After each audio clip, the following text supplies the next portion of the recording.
Good morning, everybody, to all of the people who are joining us from Mexico or from Gaza. Just a couple of announcements before we begin. For those of you who would like to follow the conversation in Spanish, you will find in the lower right corner or the three dots, you will find the globe icon, language, interpretation, and select the language of your choice. So we'll be speaking English and then you can listen to the Spanish interpretation. We are very happy to welcome somebody very special.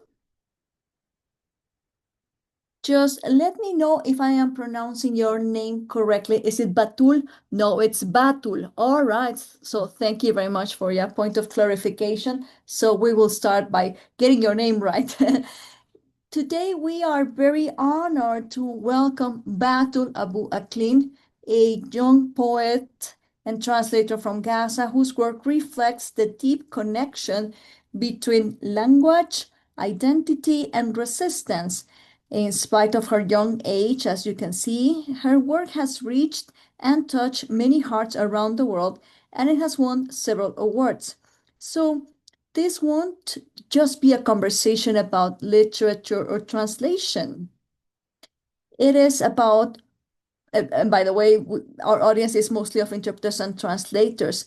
This conversation is about what it means to write, translate, and survive under occupation. Batool's poetry reminds us that language can carry grief, but also dignity, memory, and hope. So we approach this space with humility, care, and awareness of the privilege that many of us hold. We're here to listen deeply, to learn, and to reflect on the ethical responsibilities that come with translating across cultures and power dynamics. What makes her presence especially powerful today is that not only does she write her poetry in Arabic, but also she translates her work into English, reclaiming narrative authority and choosing how her voice reaches the world. Let me grant access to more people who are joining the call. Batool's poetry speaks from a place of lived resistance, creative survival, and profound clarity.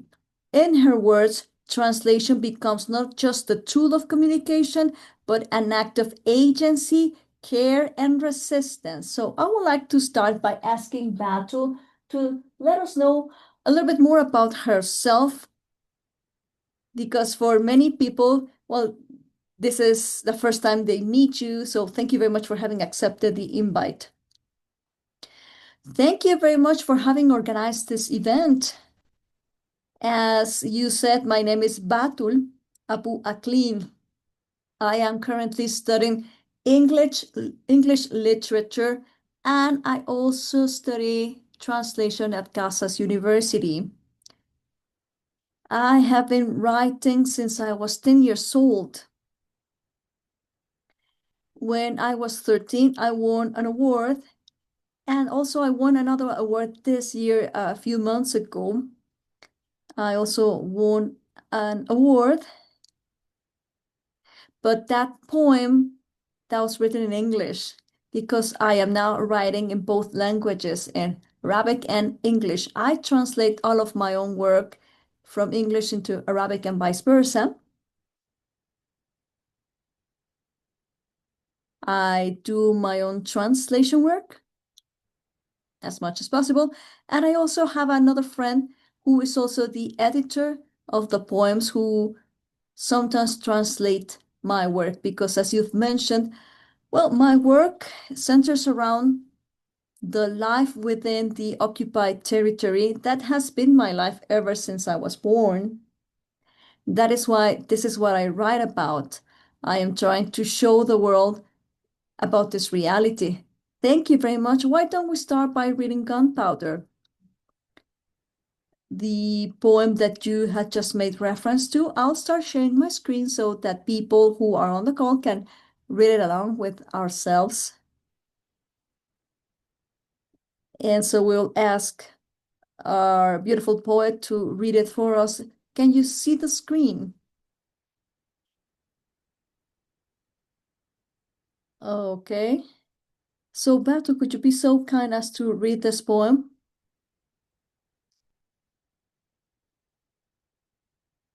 Well, the thing is that we have a small little problem because it's not gunpowder. This is a different poem.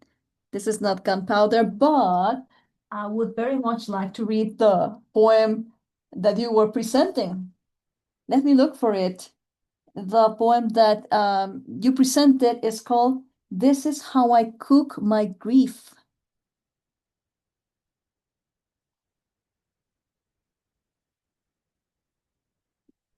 My apologies. I think that I do have This is How I Cook My Grief. So sorry about the mix-up. Don't worry, don't worry. Why don't you bring it back on the screen to see if that is the right one? Yes, I'm once again so sorry. I double checked and still made the mistake, but anyway, okay. Let's share the screen once again.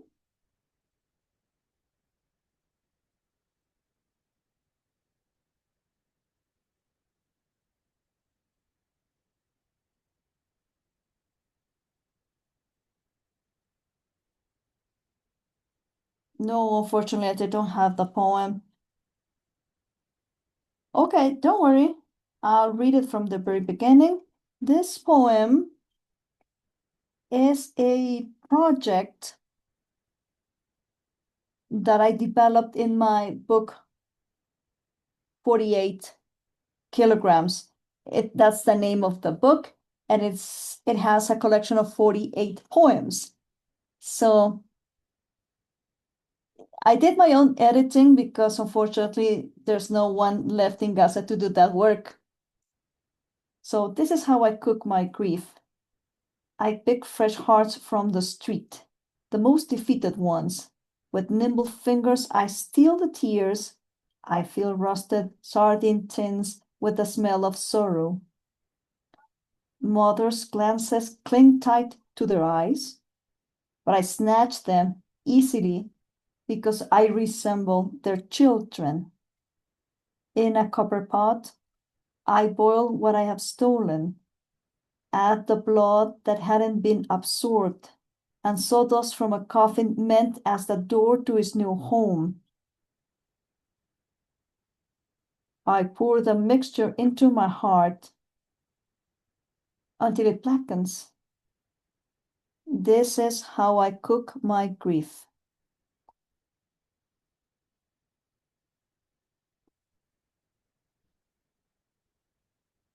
Thank you. That is very powerful indeed. Very powerful, this poem. And once again, apologies that I didn't have the right poem available. And some microphones are open.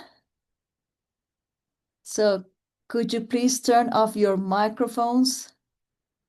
Teresa, Alex, please turn off your microphones.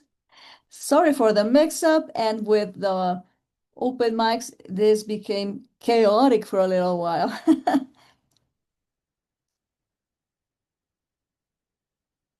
But okay, we can now continue. Just be very careful to mute your microphones. I find your poems very touching, very commoving, very moving. The art has the power of conveying messages that could not be expressed with mere words. Thank you very much for having read this poem. I'll try to do better next time. So that when you read the next poem, people can also read along. So the first question that I would like to ask you, Batu, could you please share what translation means to you as a poet from Gaza, and how does it relate to your experience of witnessing and surviving? I always see translation not only as a bridge between the languages, but also I focus on translating feelings. When you are translating into a different language and you are somewhat the intermediary, you are translating your feelings from one language to another, and those have to resonate in both languages. That is how I see translation. So I see this as a space in which I can understand myself. And when I translate my own poems, it helps me to isolate myself from what's happening. There's like an emotional isolation I go into, and that's very important to me. That's my own time. I feel that when I'm translating, I see poems as feelings. And this is a way in which I can better understand how I am feeling. And when I translate, I try to raise the quality of the original poem. And many times that is difficult when you're translating. And I do agree with you in the sense that that is a power that we have when you translate. It's like you're translating feelings. That's magic. I do not know how to explain it, but you feel so many things within yourself that you want to share with others so that they understand what you are experiencing. And many times I do wonder, and why do I care to write at all? Why, what's the point? But I think that writing, translating, it helps dealing with my daily life most of the time. Many times I want to imagine that if people find my poems and like them, that would be good. Maybe some other people here within Gaza who cannot speak their minds, express what they're feeling, perhaps they find an answer in my poetry. That is one of the reasons why I write. And that's a beautiful thing. You have translated your own poems, and some other people have translated your poems just like your editor. Does it feel different for you when you read someone else's translation? Do you think you can still see yourself in those translations? Well, yeah, it feels a little bit different. I have read different translations to my poems. There have been many. Sometimes I have done the translations, sometimes it's been other people. When I started to read the translations that were not mine, I thought, wow, some of them are amazing, and but the feeling is very different. It's as if sometimes, the emotions, they are not completely transferred. And I say this very respectfully to the translators who have translated my poems. So I feel that sometimes they're destroying, trampling over my emotions, that they do not convey what I'm trying to say. Because when I write a poem, I know exactly what is it that I want to say. And sometimes the translations that are not done by me, they are far away from my feelings. When they show the translations to me, they say, well, you need to change this or that. And so it also depends on the time that I spend working on a translation or reading translation work. It's happened to me several times. Sometimes my friends have told me, you know what, Batool, I don't think that this translation is so close to the original poem when someone else does it. And well, that's how I experience those things. And I try to deal with that. Sometimes it's difficult. Sometimes it's just the way it feels. My poems, they are like my children. And I feel that I have to protect them, look after them. And sometimes it is difficult to see the translations done by someone else. Okay, we will read the next poem. I hope that this time around everything is okay. And I did the translation. I am not a literary translator. I translated into Spanish. I was trying to help you connect with the different um, audience so that this could resonate further. And finding the right words was very difficult to me. Well, it helps when you do your own translation because you know what you are trying to say. When you translate poetry, you need to first connect to the poem. So if you read it out loud, you need to find the musicality, the rhythm, the same one that is in the original language, even if somebody isn't a specialist in poetry translation, they have to find the sounds that sound similarly. So that is a good advice for all of the translators who are listening to us. Do not attempt to translate a poem if you don't find the musicality. Read it out loud, concentrate, try to get in touch with it. That is a good piece of advice. And it's a good cue for the next question.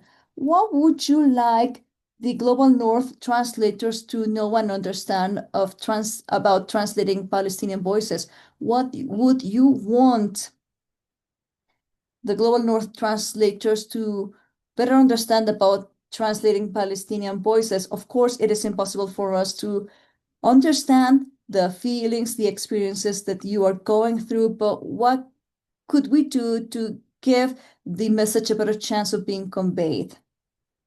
Well, I recommend you read about Palestinian authors and their work, because the more you read about Palestinian writers and authors, the more you will be able to get an idea of their experiences and how they're surviving. They're managing to survive. I basically feel that perhaps people don't get a grasp on the size of the genocide that is taking place right now. We can very easily speak about World War I or Second World War, the first Israeli occupation, but what is currently happening in Palestine, people can't imagine. It is not being reported by the news. You really cannot fathom the horrors. People simply don't have access to understanding a first-hand account of what is happening here. So a good starting point would be for you to read about Palestinian authors. So once you start reading those authors, I believe that you will be able to better understand and tell others. Thank you for that. I see other comments on the chat. People are very interested in what you're saying. Moses is saying here, this is a very powerful message. It describes the pain of those people. Alejandro Casasola says, what is the advice you would give the people who translate your poems so that they can preserve the same power they offer in the original language? Is there anything else you would like to say about this? Okay, let me read the comments just 1 second.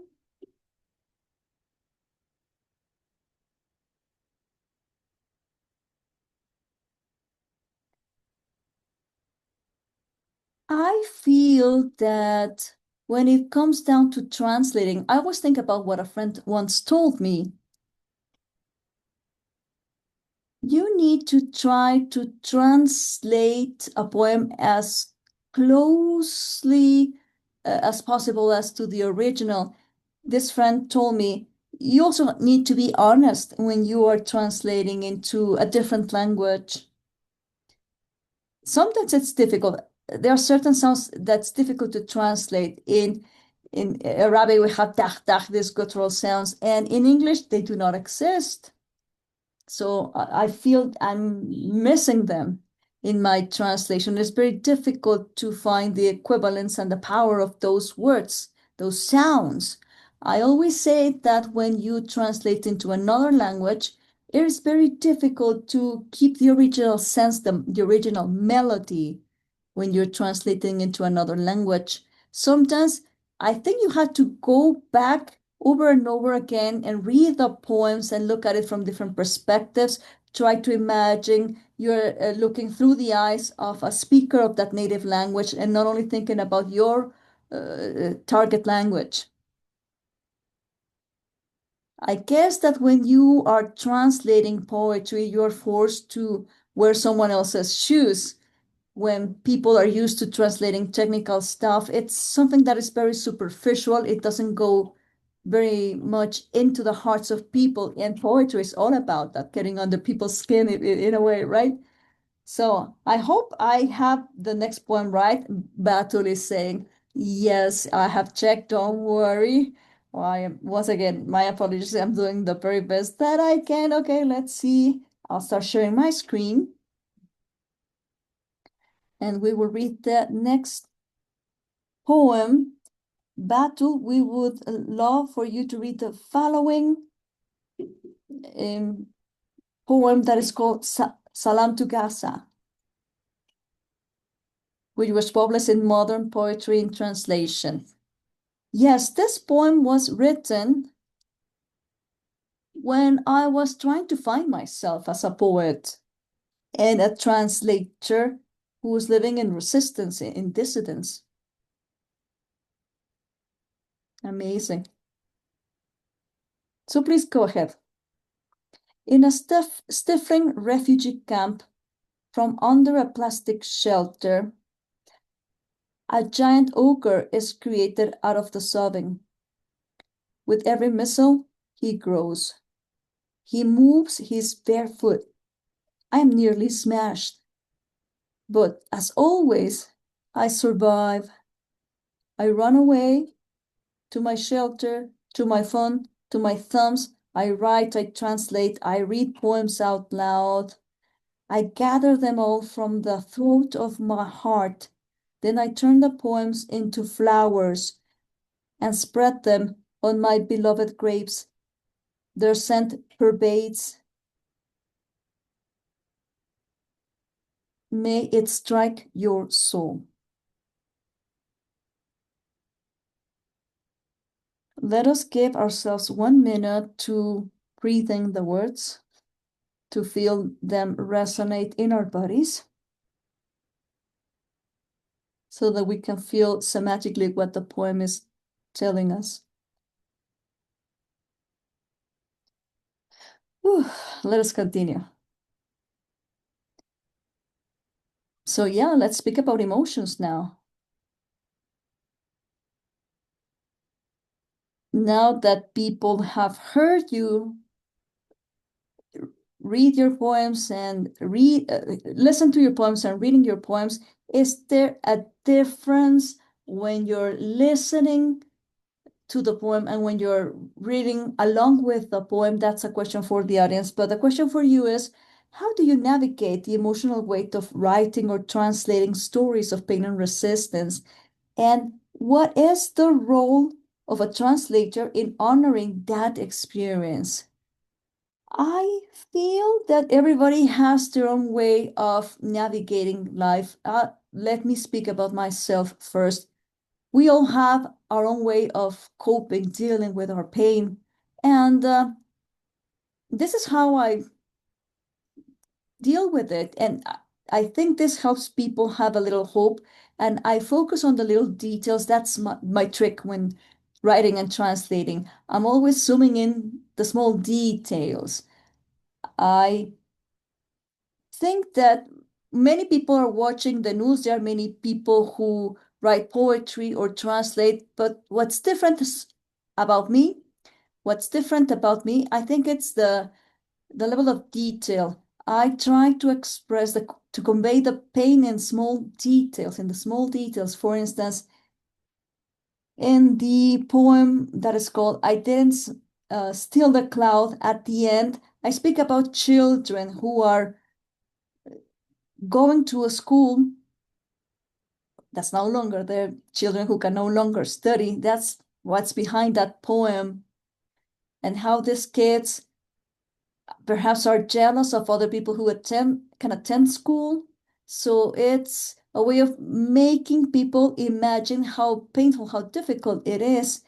And so perhaps this is a way in which people can understand that with the expression of this pain, I'm trying to make people connect with things that perhaps at first glance they don't seem connected, but once you find the connection, once you draw the line between the dots, the poem comes back to life and it helps others understand. For instance, in Gunpowder, the one that you couldn't bring in correctly, and I'm not trying to scold you.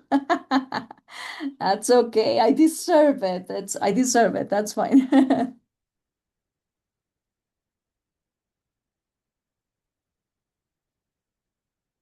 What I found very striking, just 1 second, let me open the door because my cat is scratching the door and they won't let me continue because the cat wants to be a part of the conversation, apparently.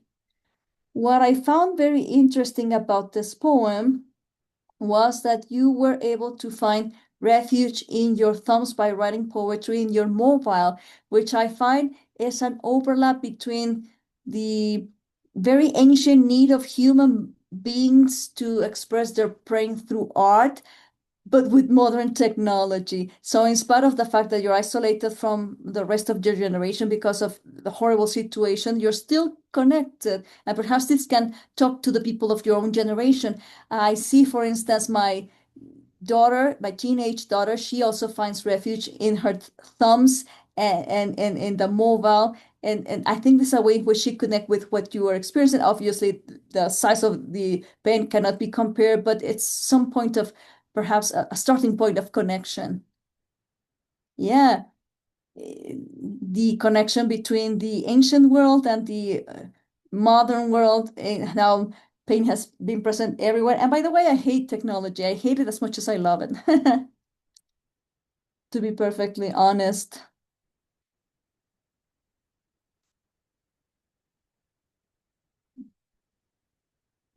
Yeah, technology has a lot of power for good and evil. But let me go back to gunpowder. And I was telling you that I tried to to make a connection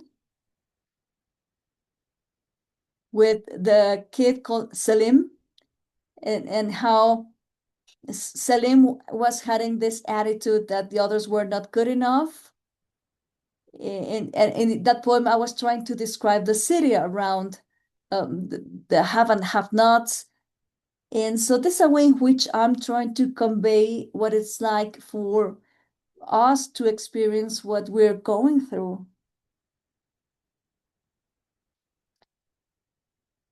And yes, when we write and translate poetry, we get emotionally entangled, and that is the point, to convey the pain. It's not easy. But as a writer, as a translator, when I am translating not only my own work, but the poems of other writers from here, I feel that sometimes I carry even more pain within me than what's possible. Like if the only thing I have within is pain. And there's a certain beauty in an honor in carrying and transmitting and conveying, writing, translating about the pain. It's a responsibility, our work, to tell the story, the different stories. I once read that you said that your poems, you don't write them for Gazans or Palestinians because they know what pain is all about, that these poems are meant for people who are living in other far away, very different realities, so that they awaken to the reality of what's happening to others in the world and perhaps show up with empathy and support. Thank you so very much for that. Let me check what people are saying on the chat. There are many comments on the chat. Actually, people feel very much connected, happy to be in this Café con Colegas. Veronica Mendez is saying, you have such a brilliant mind. In spite of all of the suffering, you still find a way of writing beauty in such a powerful way. Thank you very much. Jose Garcia is saying, this is the most emotional and powerful Café con Colegas that you have had, Flor, but it's not me. Thank you. It's actually Batool. Ana Cecilia is also saying, as somebody who does translate Palestinian authors, because she is a literary translator, I wonder, working in translating poetry, does it help to run away from the pain, or does it make you feel even more deeply? Your poems have touched my heart. Yeah, that's what I told Batu when I first met her. After reading your poems, you cannot help but care about the author. You cannot help but really want them to be okay. I felt very much closer to that reality thanks to her work. So I'll give you time to answer. And as Ceci, let me uh, read one last comment. Kelly is saying, isn't it interesting how our brain zooms in the small details during traumatic experiences? Smells, textures, colors, things that might seem mundane, but then at those times you realize they are there with such strength. Would you like to answer to that? Well, I'll start answering the last comment first. I'm not sure how other people deal with details or other authors. I can only speak about myself. My senses are more awake than other people. Before the genocide, I didn't perhaps notice as much all of those details. I think this is something that I did develop with the genocide. You do pay attention to the small details because with all the horrors that are happening at once, you need to notice the small details. Sometimes I wish I didn't notice to move forward without so many emotions swirling inside of me. Poetry is a way in which I get all of those details out. Thank you. And the second question, could you repeat it, please? Yeah, the question is your work translating others, is it cathartic or does it expand your own pain? Well, it depends, to be perfectly honest. It depends of the time of the day when I'm translating my own emotional state, and it depends on many other factors. I remember that when I was translating an anthology of poems by different poets from Gaza, Restaurants in the Heart is something that comes to mind. When I was working on that poem with the editor, Christina Beatty, we're working together in the editing. And I remember I was having a very choppy connection, Wi-Fi connection. So I have to stand very close to a window, almost half out of the window to try to get internet connection. We lost the internet connection, so she finally called me on the phone. So we spent a good deal of time speaking about the poem, and we ended up crying, both of us. I collapsed and I cried all night long. It was not my poem, but I saw myself in this other poet's work. Sometimes it is very difficult to read what others write. Sometimes I feel understood, but sometimes I realize that in spite of working with my emotions all day long in my poetry, there are emotions that I'm not aware of. And when I read them in someone else's poems, they emerge. I tap into them because they express them in a way in which it was helpful. So sometimes it helps. Sometimes it's the most horrible thing in the world. Yes, of course. Connecting words with words, it can touch you very deeply. Of course, it's something that's very powerful. Let's go to the next poem.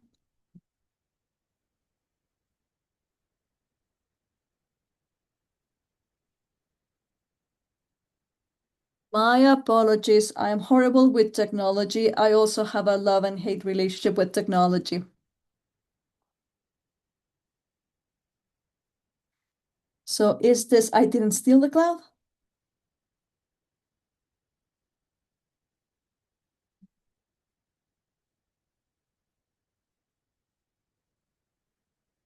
Is this the right poem?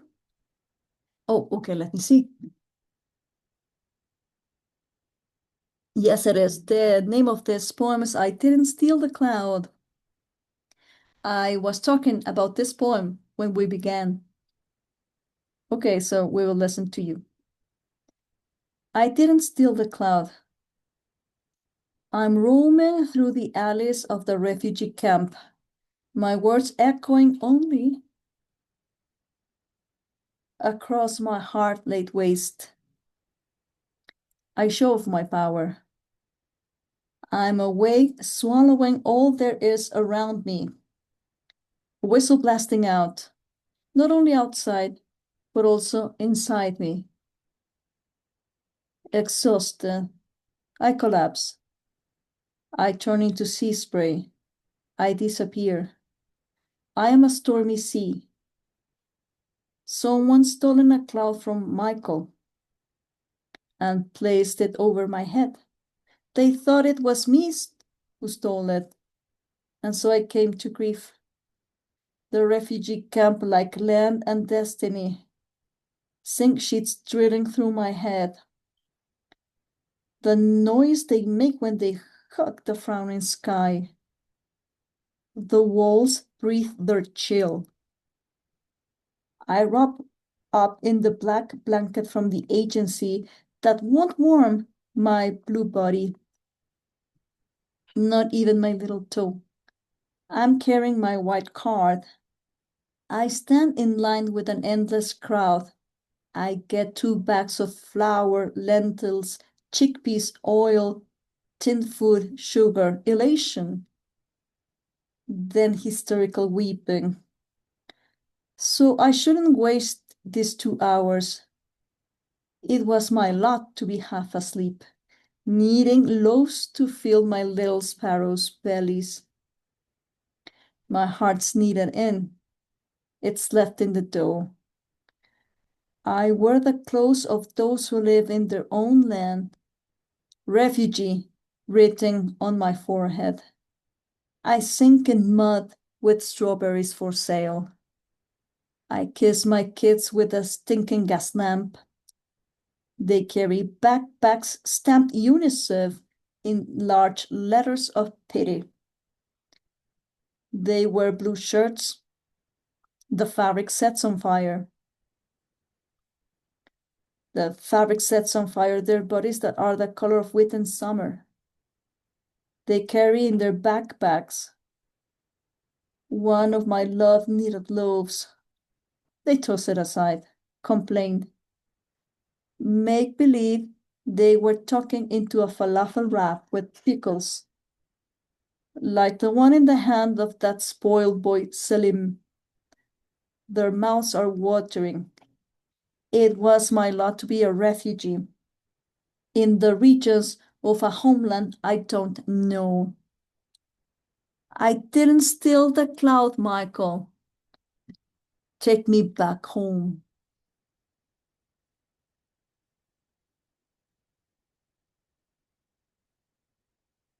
So let's get in touch once again with our buddies and how they respond to the words, to the images that Batool's words have painted in our minds.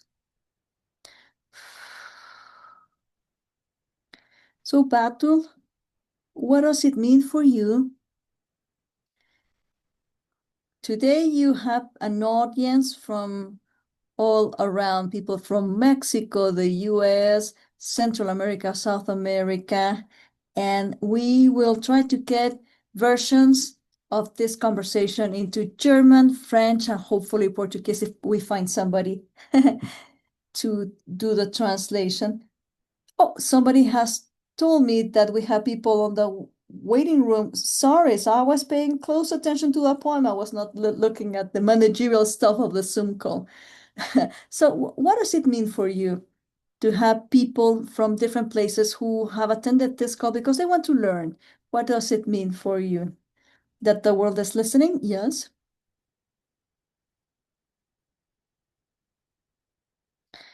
Well, let me first say something about the poem before I answer the question, I didn't steal the cloud. This poem won me a poetry award by the Virgil Prize. It was the Virgil Prize. Um, I was 15 years old. I couldn't understand why people liked it so much back then. I only liked it, but the response that I got, I didn't quite get it. After the passing of time, when I went back and read it, I understood. People would tell me, with that poem, you were predicting the future. You were predicting the genocide. This is exactly what we are experiencing right now. So when you ask me, what does it feel like to get the world's acknowledgement? On the one hand, it is lovely because it is a way in which I can get to know people and get people to know me, people who are very loving and who wish to support and who wish you well. It feels wonderful to find good human beings who can show that not everything is dark, not everyone is evil, with so much darkness around us. In spite of the pain of the darkness, there are some good people, but at the same time, it's a bit disappointing, to be perfectly honest, because we write and write and write. We talk a lot, we make a lot of efforts, and you see it on the news every day. Things are really bad. People are still being killed, starved to death, even though we're writing like crazy, even though we do all we can. So sometimes I just wonder, what's the point? What's the point of writing poetry or having the poetry translated if nothing will change? It's been 2 years and nothing has changed. And when we hear that they want to occupy the whole strip and that we are going to be displaced, we're so much in fear of where we will go to because we don't know what will happen to us. We don't. We are constantly worrying about what is it that we'll do to survive. The truth is that in spite of the fact that we use our art to heal us, to as activism, and nothing changes. You are right.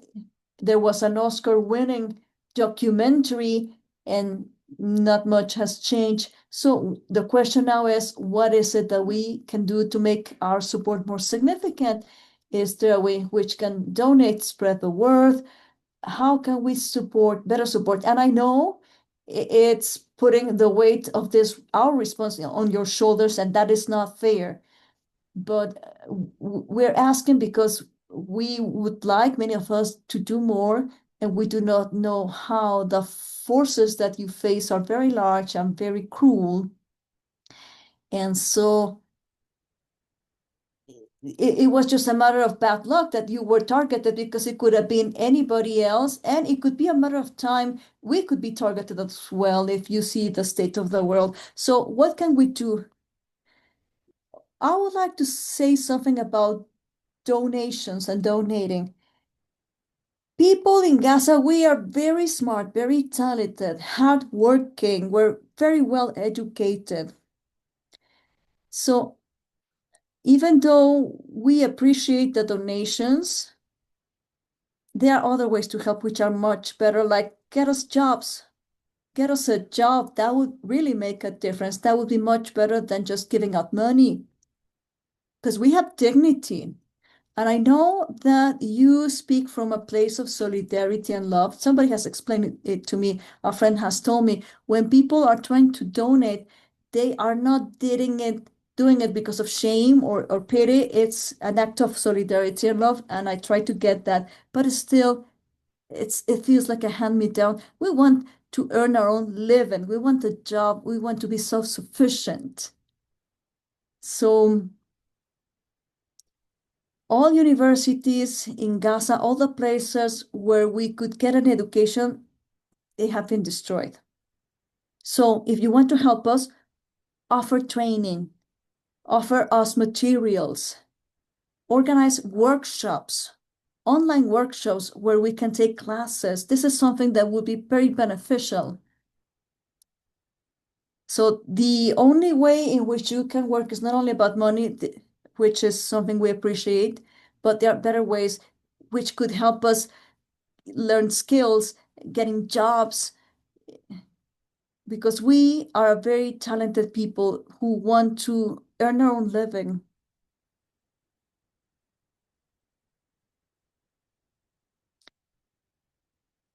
And then another thing that is important to highlight is you as linguists, you need to know how to use your words when you describe Gaza or Palestine. It is not a war, it's genocide. Even before the genocide, people would say it's a conflict. It's not a conflict, it's an occupation. We are not dying, they are killing us, they're murdering us. So learn about what is happening. You need to educate yourselves and use your words correctly, use wisely, because your words have a weight.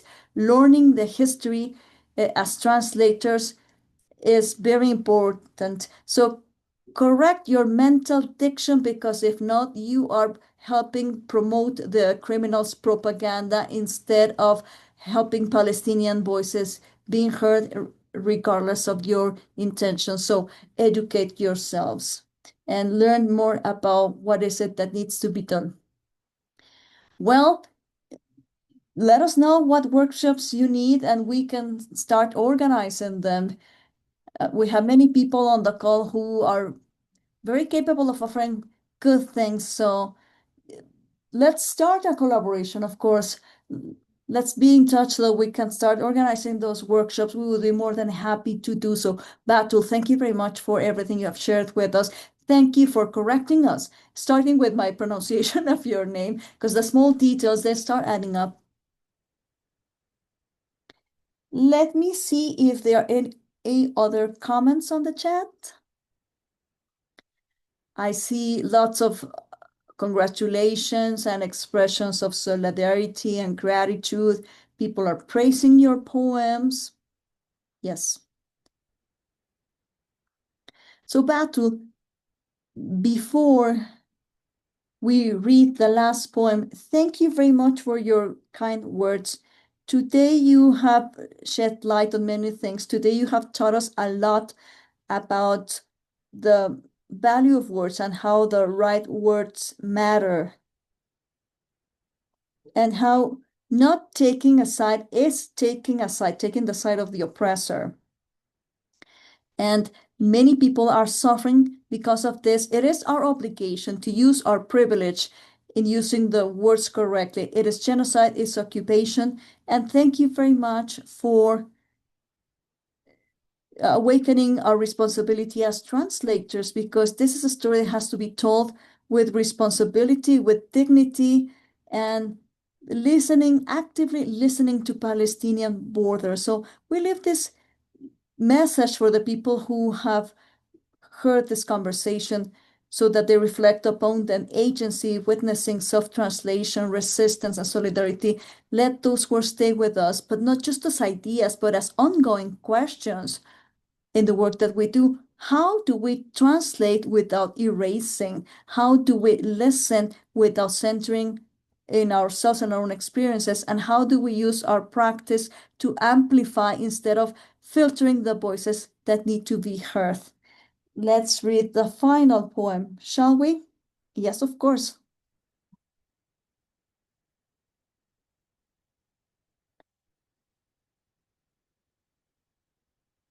So I'm sharing my screen now.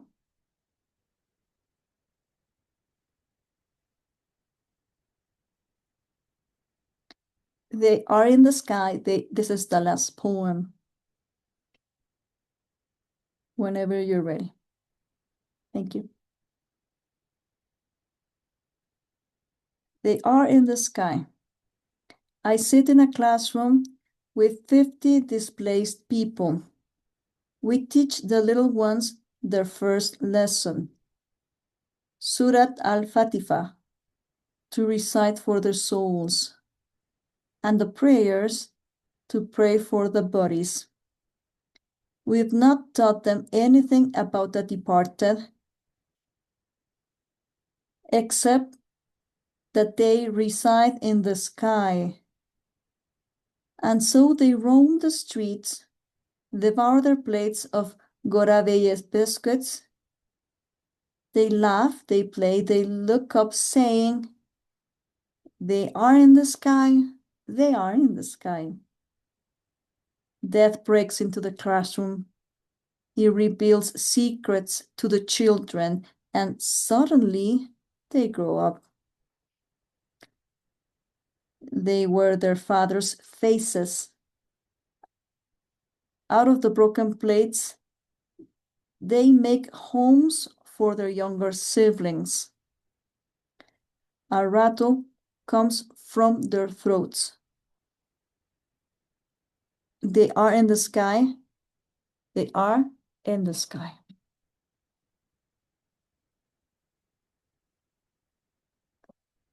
Thank you very much. And once I went, we just let the words enter our bodies.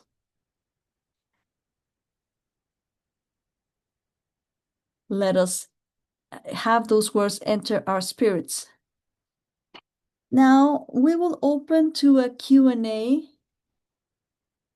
for the people who have accompanied us. You can raise your hands or write your questions on the chat. Anybody?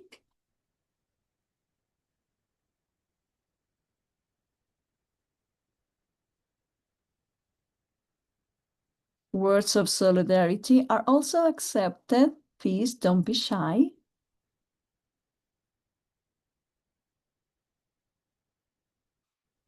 I think we're all still processing. Robina Navarro says beautiful words. Thank you, Romina.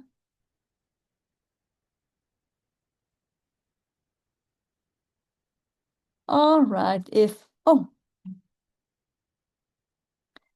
I have to admit that I do not read a lot of poetry, but your poems are extremely touching, very powerful. Thank you very much, Kelly. Someone else is asking, is there a way in which we can buy your work? Eric Ordóñez is writing powerful words. Yes, I will share the links where you can buy 48 kilograms, which is Batool's anthology. And you will see that before the start of each poem, there's a unit of measurement in kilos, which is a way in which she very artistically expresses the weight she carries in kilos. This is how I weight my feelings.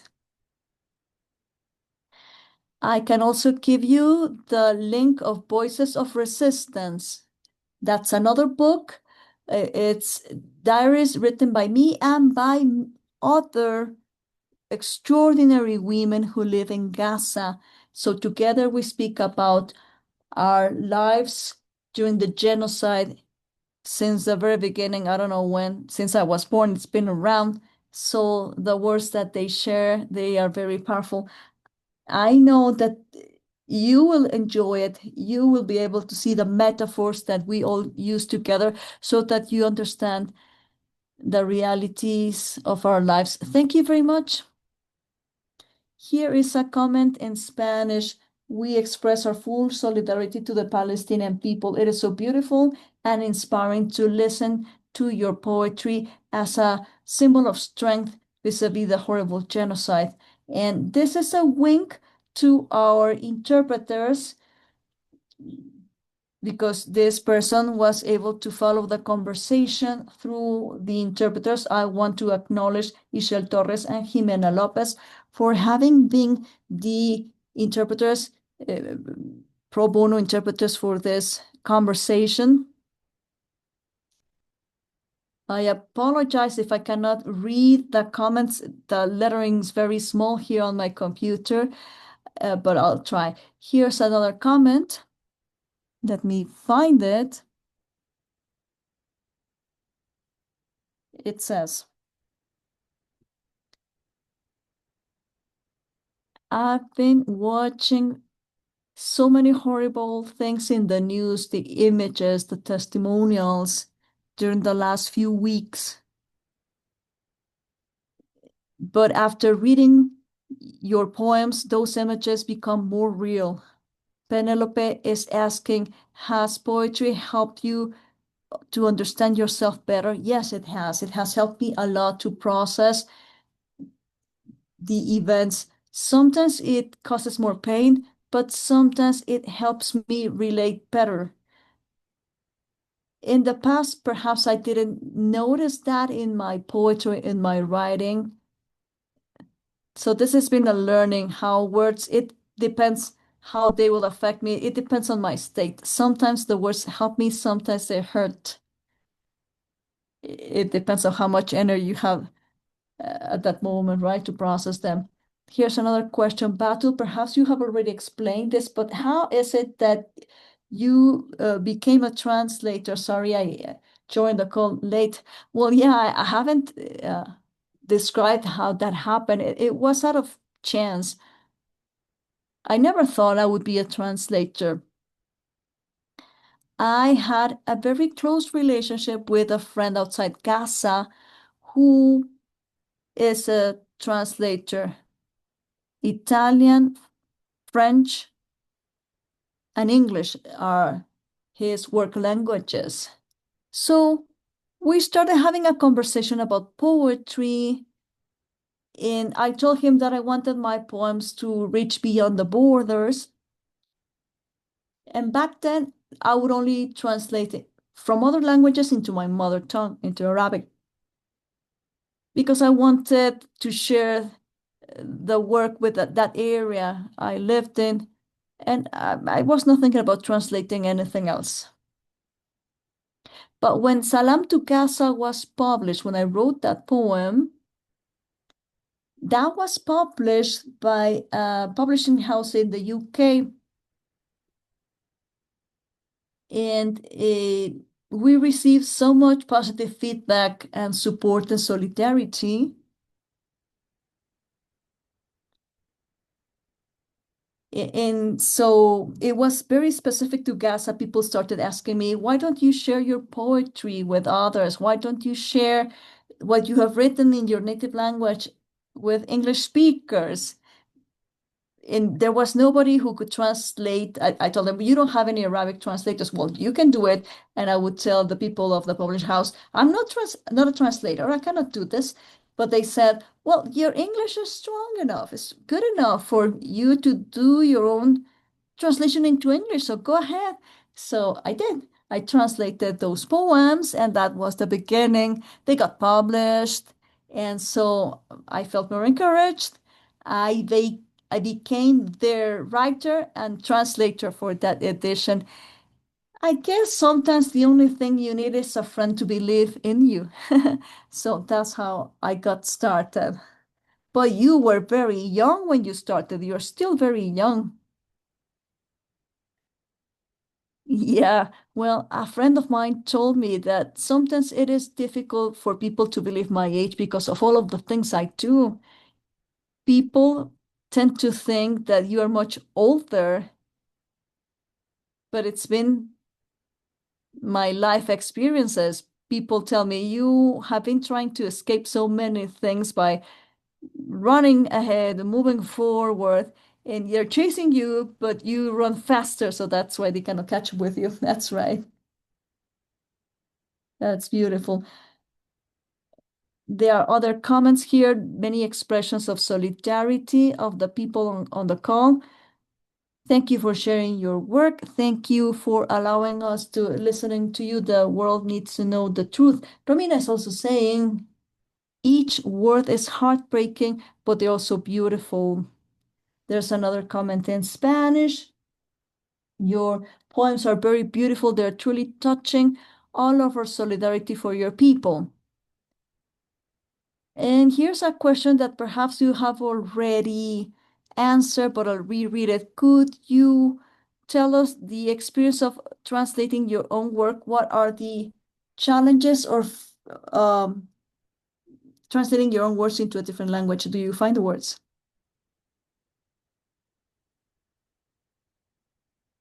Well, first I'll speak about the struggle that we are going through in Gaza. That is the first thing that it's an obstacle. The conditions around me, it's very difficult to concentrate. When I was working in the poems collection, we got evacuated. And so I had to live in a refugee camp.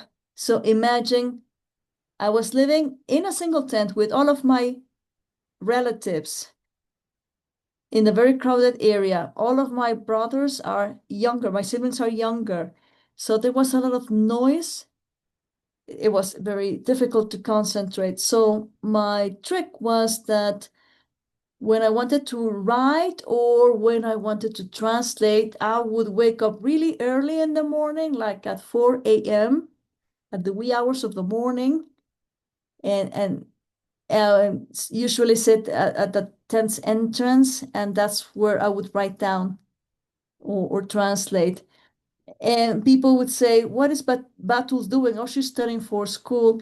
And well, I would let them believe that you're living in a refugee camp.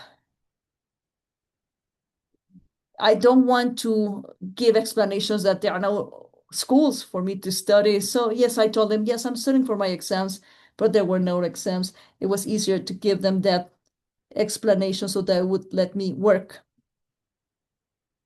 And afterwards, I would try to find places that were remote, far away, quiet. For instance, there is a tree next to a bakery where the refugee camp is. So I would climb up that area down the tree. So that's where I would have some silence to concentrate in working in my writing and translating.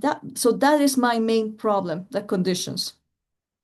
Wi-Fi connection is another challenge. It is very difficult when I want to talk to the editors, and it's almost impossible to find a good internet connection. How can I explain it to them that I'm hanging out of a window trying to Wi-Fi connection? And my mom would get scared that I would be targeted because I was very noticeable hanging out of a window. We live in the seventh floor, and I was doing that because I I don't know why I was doing that because I wanted my work to be done. But so the main difficulty is the situation, and there are many things happening around you have no control of. When we were living in the refugee camp, we got attacked, and blood was all over the place. It was a horrible, unforgettable scene. So I try to be as careful as possible to do my work, to be safe, but sometimes it's so difficult. It is very difficult for you to leave your feelings aside and try to concentrate. When Salam to Gaza was published and it was going to be announced, it wasn't going to be introduced, I couldn't attend the launch meeting, not only because I couldn't get Wi-Fi connection, but also because my grandmother had been killed a few days before. So it was impossible for me to be present. It is very difficult to try to write and find the right words would have been impossible. But in spite of it all, I feel that I am pretty lucky because in spite of it all, in my life, I have found people who have helped me with my translation work, people who are ready to answer my questions, people who are very generous. So I feel a lot of, confidence in asking whatever questions I have in my mind. Wonderful people, and it's been such a blessing to know them and to work with them. So that's about the physical difficulties. And about the linguistic difficulties, as I've mentioned, the difference in sounds is something is still very problematic. The sounds in Arabic, I love the feeling of my native language, how it sounds. It's a beautiful language. It's very expressive. In the morning, for instance, when I was reading for you guys, I didn't steal the cloud. I had to say the word Michael. Michael, which is the English word of Archangel Michael. But that's not the word we use in my native language. Michael, he's the ruler of heaven and the clouds and all of that. In Hebrew, it's said Michel. In English, Michael, but for us, it's Mikael. In Arabic, it's Mikael. So saying his name so differently, it's something that is very difficult for me. Michael in English is like, it doesn't resonate. It's like, I don't like how it sounds. It's not the same feeling. Your Michael is not my Mikael. That's right. That's exactly it. So that is something that I still struggle with. The connotations of words and the sounds. I try to accept that those differences exist, but with Michael, well, luckily today I said Michael instead of Mikhail. I didn't use my own word. Well, in Spanish it is Miguel. Is it? Wow.